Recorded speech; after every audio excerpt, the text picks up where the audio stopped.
Maayong adlaw buddies. Nandito pa rin tayo sa area ng Mindanao ngayon. Nasa Davao Oriental tayo. Hindi pa kasi kami tapos dito sa operation buddies. At hindi pa rin kami tapos magre-remap. Kaya nandito pa rin kami ngayon. Actually buddies, pansinin niyo itong mabuti. Ito ay heart-shaped na bato at the same time Japanese snail. Yan. Pag dito ako sa top tatayo o makapatong. Yan. Ito yung ulo. Yan yung puntot. At dito naman tayo harap ay heart. So, ibig sabihin ay wealth under patience with perseverance. Kasi pag may heart sa site natin buddies, ay ibig sabihin yan ay wealth under patience and perseverance at prepared site. Diretso na tayo buddies. Itong bato na to buddies ay ito yung gawin nating fulcrum point.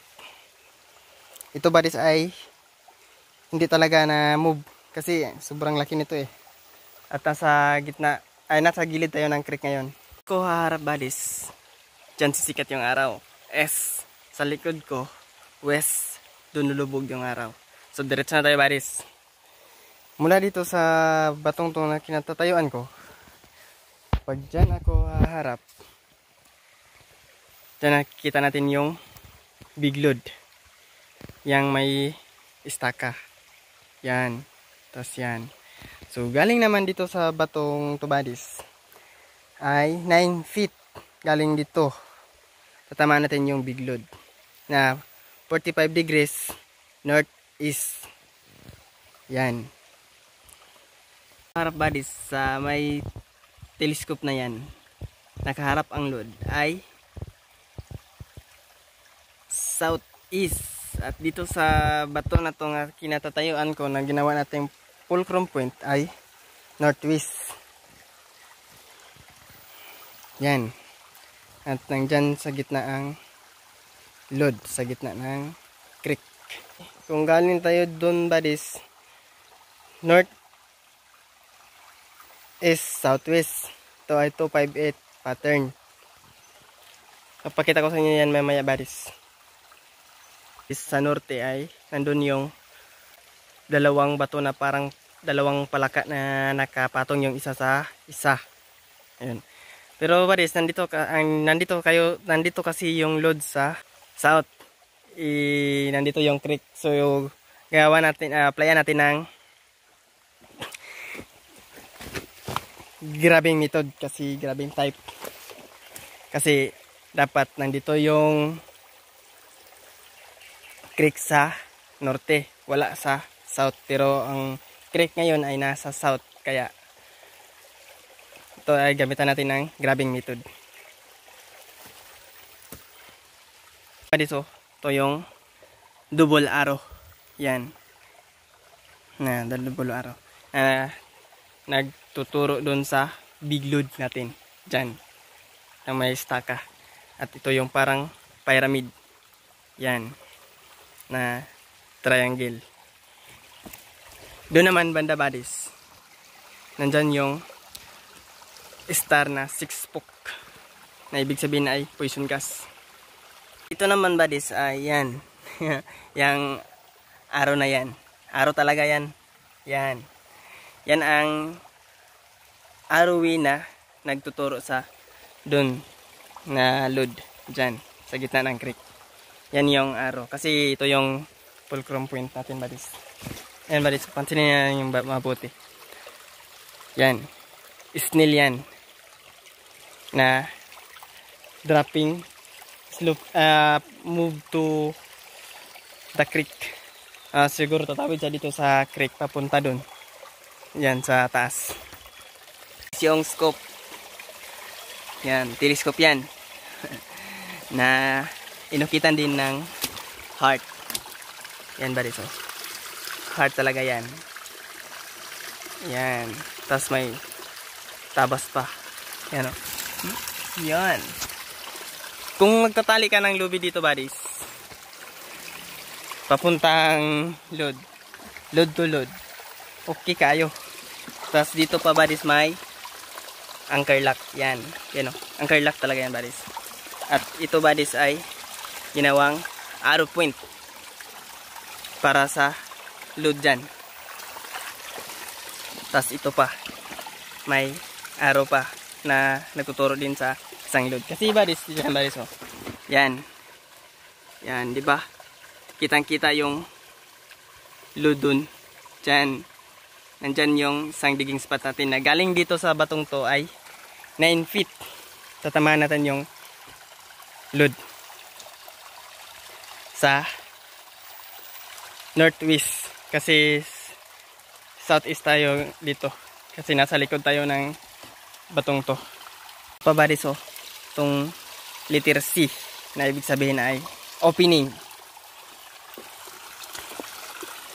Dito tayo buddies. Hahakbang lang tayo ng 3. Tatama natin ang digging spot. Tapos ito pa buddies. Ito hindi ma-move at ito hindi ma-move. Ito ay ginagawa nilang passageway patungong load. Diyan. Yan ang digging spot natin buddies. Nasa gitna ng creek. Matagbaw gitag sinoyop ana. Inig mag pole blast operation na. Tapos nandun pa yung ibang mga markers na coordinated dito sa dalawang load dito at yung big load.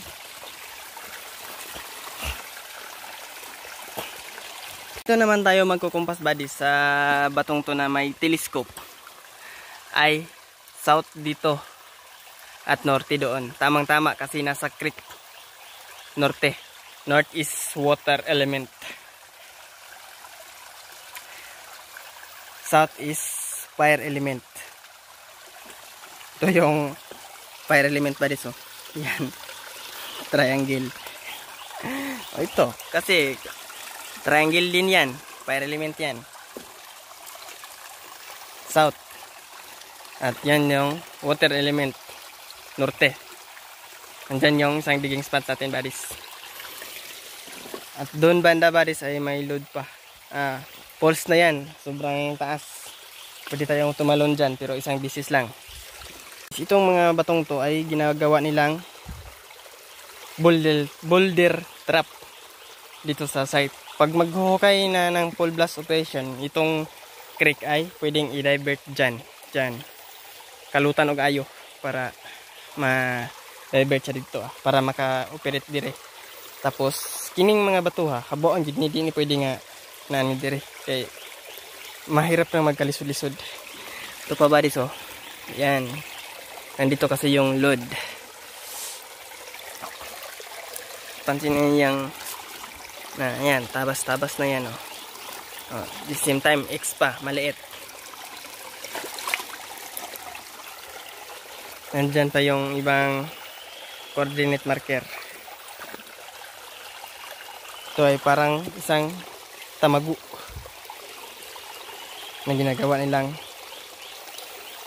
boulder trap para mahirapan yung mga diggers. At nilagay pa talaga yung deposito sa gitna ng creek, sa gitna ng tubig. Ganyan sila katuso yung magtago ng kayamanan ng mga Japanese forces dati. Kasi yung motto nila, pag hindi sila yung makinabang, ay dapat wala ring makinabang. Kaya buddies, explore lang tayo ng explore. Gawin nating habit, pero wag masobra ha, para hindi mas lisuan ng tamang pag-iisip. Para hindi matulad ng mga bashers natin dyan na walang alam, bash ng bash. Kung gusto nyong makikita ng ginto ay maghukay rin kayo. Kaya patuloy lang tayo sa pag-explore buddies. Dito ko na lang tatapusin yung video natin kasi may trabaho pa kami at may operation pa kami. Shout out sa lahat ng mga viewers, subscribers at commenters at likers natin dyan. Salamat sa inyong patuloy na suporta at sa mga bashers, good luck. God bless sa inyong lahat. Alright buddies, God bless sa inyong lahat. Ingat kayo palagi at sana successful yung operasyon namin. Mga next upload namin buddies, sana supportahan nyo pa rin kami. Salamat. Sabi pa ni Chris, never stop dreaming and never stop exploring and never stop dreaming. Kaya patuloy lang tayo sa ating ginagawa na tumulong sa ibang mga tao at sa ibang treasure hunter. Sana may natutunan din kayo sa mga vlogging namin. Salamat, God bless.